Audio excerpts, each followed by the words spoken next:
BA द्वितीय वर्ष की छात्राओं का स्वागत है। बच्चों, पहला जो हमारा प्रश्न पत्र है सामाजिक विचारक वाला, उसमें जो हमारे द्वितीय इकाई के जो विचारक हैं वो हैं मैक्स वेबर। आज हम मैक्स वेबर के नौकरशाही के सिद्धांत को पढ़ेंगे। वेबर का विश्वास था कि आज का युग तर्क की प्रधानता का युग है। उद्योग विज्ञान की प्रगति ने मानव मस्तिष्क में तार्किकता के प्रति आस्था भर दी है। वेबर के अनुसार सामाजिक क्रियाएं 4 प्रकार की होती हैं: परंपरागत, मूल्यात्मक, भावनात्मक और तार्किक या बौद्धिक, है ना। वेबर का विचार था कि इन चारों में से अंतिम अर्थात तार्किक क्रिया का प्रभाव क्षेत्र निरंतर बढ़ता जा रहा है। आधुनिक उद्योग समाजों में सर्वव्यापी इस तथ्य को उन्होंने तार्कीकरण या युक्तिकरण का नाम दिया। वेबर की इसी भावना को जो है नौकरशाही नाम भी आगे चलकर दिया गया। वेबर को व्यक्त करते हुए हार्लम बोस या हेल्ड ने लिखा भी है कि नौकरशाही संस्थागत रूप से तार्किक या तर्कापरण क्रिया है। नौकरशाही, जिसे कर्मचारी तंत्र या अधिकारी तंत्र या लाल फीताशाही भी कहते हैं, कोई नई व्यवस्था नहीं है। वास्तव में इसका जन्म तो उसी समय हो गया जब प्राचीन काल में विशाल साम्राज्यों की स्थापना हुई। विशाल साम्राज्य को बनाए रखने के लिए और प्रशासन की सभी क्षेत्रों पर पकड़ बनाए रखने के लिए अधिकारियों की औपचारिक नियुक्तियों, उनके पदों में संस्तरण, उनके दायित्वों और अधिकारों के स्पष्ट विभाजन आदि के निर्धारण की संगठित प्रणाली का विकास हुआ। जगत प्रसिद्ध कौटिल्य के अर्थशास्त्र में नौकरशाही शब्द का स्पष्ट विवरण है, परंतु जिस रूप में नौकरशाही को आज हम देखते हैं उसका विकास औद्योगिकीकरण के साथ हुआ है। प्राचीन मिस्र और रोम में भी नौकरशाही की विद्यमानता को प्रमाण मिलते हैं, परंतु यह प्राचीन नौकरशाही पैतृक प्रशासन था, जहां प्रशासन के व्यक्तिगत विचार, भावनाएं व मिजाज पर शासन होता था। आधुनिक नौकरशाही पूर्णतः अवैयक्तिक व्यवस्था है। पूंजीवाद और प्रजातंत्र के विस्तार ने आधुनिक नौकरशाही को संगठन का अपरिहार्य रूप बना दिया है। मैक्स वेबर ने आधुनिक नौकरशाही को अपने अध्ययन का विषय बनाया, उनकी सैद्धांतिक अवधारणा का विकास किया, उसके तत्व व लक्ष्य बताए और उसके गुण और दोषों का विश्लेषण किया। मैक्स वेबर द्वारा प्रतिपादित नौकरशाही का विवेचन समाजशास्त्रीय चिंतन के इतिहास में शास्त्रीय उपलब्धि के रूप में माना जाता है। तो आइए सबसे पहले हम नौकरशाही का अर्थ और परिभाषा देख लें।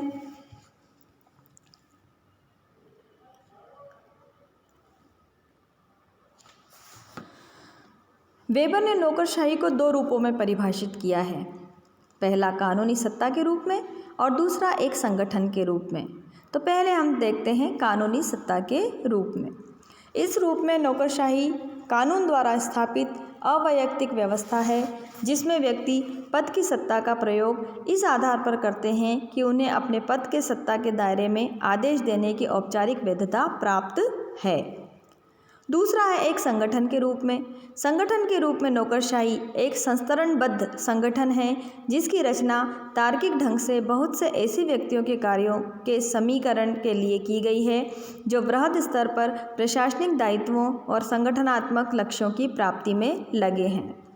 इस प्रकार वेबर के लिए नौकरशाही कानून द्वारा स्थापित औपचारिक व संस्थारित पदों की एक अवैयक्तिक व्यवस्था है जो प्रशासनात्मक दायित्वों की पूर्ति और संगठनात्मक लक्ष्यों की प्राप्ति के लिए स्थापित की जाती है। यह कहा जा सकता है कि नौकरशाही संगठन या प्रशासन का एक विशेष रूप अथवा प्रणाली है। वेबर ने कहा है, नौकरशाही प्रशासन का मौलिक अर्थ है, ज्ञान के आधार पर नियंत्रण करना है और इसकी यही विशेषता इसे विशिष्ट रूप से तार्किक बनाती है। अब नौकरशाही के तत्व क्या क्या हैं, किस आधार पर हम नौकरशाही को मानते हैं? तो नौकरशाही के जो तत्व हैं वो हैं, संगठन के उद्देश्य के लिए आवश्यक नियमित क्रियाओं को पदानुसार कर्तव्य के रूप में वितरित किया जाता है। पदों में संगठन के संस्तरण का सिद्धांत अपनाया जाता है, अर्थात हर निचला पद अपने से ऊंचे पद के नियंत्रण व निरीक्षण में रहता है। तीसरा है नौकरशाही के क्रियाकलापों का संचालन पूर्व परिभाषित व स्पष्ट नियमों के अनुसार होता है। जो कि मूर्त मामला सामने आता है उसका निपटारा इन नियमों के आधार पर किया जाता है। पांचवा जो है पदाधिकारियों की नियुक्ति उनकी तकनीकी योग्यता और एक विशेषज्ञ के रूप में उनके ज्ञान के आधार पर की जाती है ना। वे पूरे समय के लिए कर्मचारी होते हैं जिनका अपना निश्चित वेतन होता है। यह नौकरी ही है उनके जीवन यापन का साधन होती है और इसी में उनको उन्नति और समृद्धि अपने पद के कुशल संचालन में निहित रहने से मिलती है। छठा है नौकरशाही व्यक्तिगत जीवन और दफ्तरी जीवन को बिल्कुल पृथक कर देती है। अधिकारी निजी लाभ के लिए अपने पद का प्रयोग नहीं कर सकता। संगठन के किसी भी भाग पर उसका निजी स्वामित्व नहीं होता। इसलिए वेबर ने कहा है नौकरशाही आधिकारिक गतिविधि को व्यक्तिगत जीवन को क्षेत्र से पृथक कर देती है।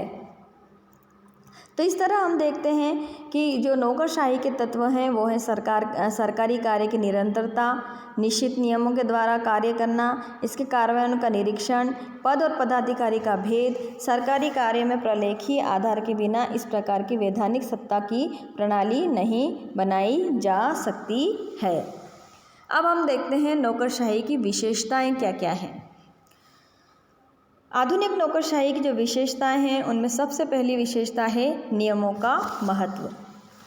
नौकरशाही में पदाधिकारियों के कार्य नियमों द्वारा होते हैं। ये नियम अव्यक्तिगत होते हैं। इन नियमों में स्थायित्व तथा निरंतरता पाई जाती है। दूसरे शब्दों में कहा जा सकता है कि नौकरशाही में विभिन्न पदाधिकारियों के कार्य नियमों द्वारा स्पष्ट रूप से परिभाषित होते हैं तथा कार्यों में स्पष्ट विभाजन पाया जाता है। नौकरशाही को एक ऐसा संगठन कहा जा सकता है जिसमें व्यक्तियों की अपेक्षा पदों से जुड़े नियमों को अधिक महत्व दिया जाता है। इन नियमों का पालन सभी अधिकारी समान रूप से करते हैं जिसके कारण इस संगठन में स्थायित्व बना रहता है।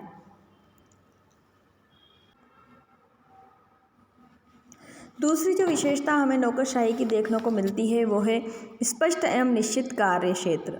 नौकरशाही में प्रत्येक अधिकारी की सत्ता और दायित्व का क्षेत्र सीमित होता है।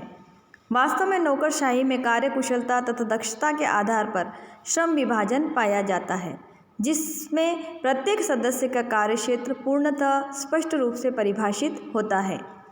नौकरशाही में अधिकारियों की भर्ती प्रतियोगी परीक्षा के आधार पर होती है। तीसरा है पदों में संस्तरण यानी ऊंचे नीचे पद होना, है ना।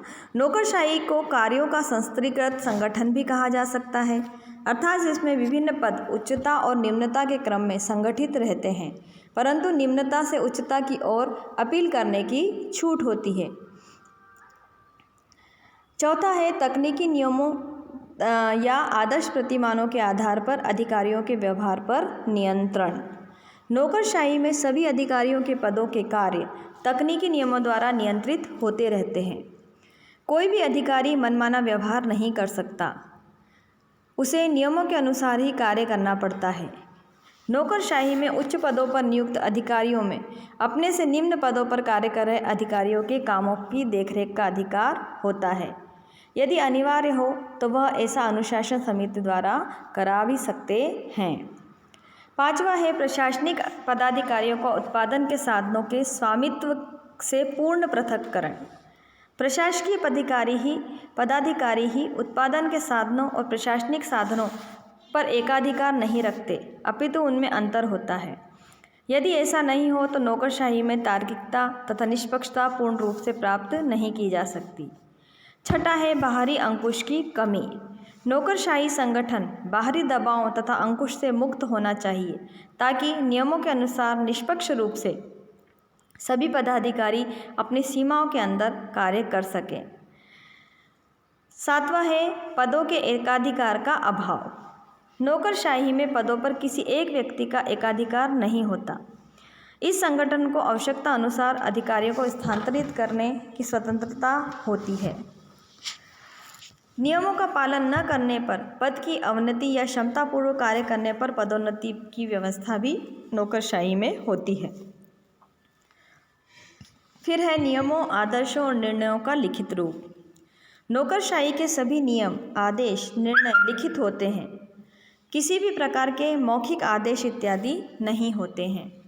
हर निर्णय को तथा आदेश को लिखित रूप में बताया जाता है और इनका रिकॉर्ड भी रखा जाता है। यह व्यवस्था प्रशासनिक कार्यवाही को सुचारू रूप से चलाने और पक्षपात रहित बनाने के लिए होती है।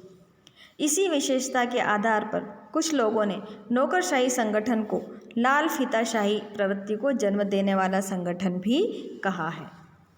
फिर पदों पर नियुक्ति कैसे होती है? पदों पर नियुक्ति या तो प्रतियोगी परीक्षा के आधार पर होती है या विशेष योग्यता, डिप्लोमा, डिग्री या प्रमाण पत्र रखने के आधार पर व्यक्ति की उस पद पर नियुक्ति होती है। पद पर नियुक्ति के साथ साथ वेतन, पदोन्नति आदि की भी स्पष्टता होती है। पदाधिकारी अपने काम के एवज में निश्चित वेतन पाते हैं। पद संस्करण की भांति वेतन क्रम भी एक संस्करण में होता है। इन विशेषताओं के अतिरिक्त नौकरशाही की कुछ और विशेषताएं भी हैं, जैसे अधिकारियों का अपने कार्यपालन की स्थिति में उत्पन्न कठिनाइयों में उचित रूप से संरक्षण, अधिकारियों के वेतन के रूप में निश्चित पुरस्कार, पद समाप्ति के पश्चात पेंशन इत्यादि।